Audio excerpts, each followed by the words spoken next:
Assalamualaikum, halo teman-teman semuanya. Di video kali ini saya akan mereview aplikasi Matel atau Mata Elang yang sering digunakan oleh para debt collector untuk mengetahui kendaraan kreditan yang menunggak cicilan pembayaran.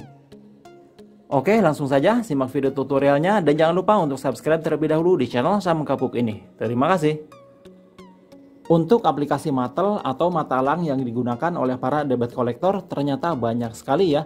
Di antaranya Base Matel roda 4, roda 2, kemudian ya banyak sekali pokoknya.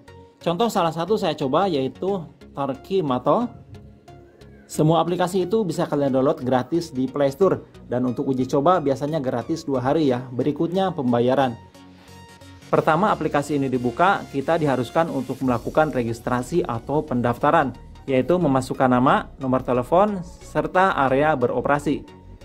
Berikutnya setelah melakukan pendaftaran, di sini kita bisa menggunakan aplikasi secara gratis selama 2 hari. Dan di sini kita harus mendownload database kendaraan apa saja yang telah menunggak dan bisa dicek melalui aplikasi ini. Oke, setelah berhasil, biasanya si debt collector akan nongkrong di pinggir jalan dan memperhatikan motor-motor yang terutama motor baru ya atau mobil baru. Seperti contoh saya tes untuk aplikasi ini. Dan ternyata aplikasi ini setelah memasukkan nomor akan kita lihat untuk plat nomor, kemudian nomor rangka, nomor mesin, serta pemiliknya. Ya, di sini si debt collector akan mengetahui bahwa motor ini telah menunggak.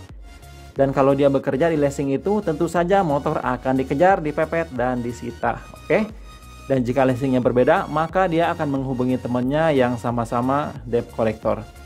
Oke teman-teman, itu dia untuk review singkat pada kesempatan kali ini dan semoga bermanfaat. Terima kasih banyak sudah menonton. Wassalamualaikum warahmatullahi wabarakatuh.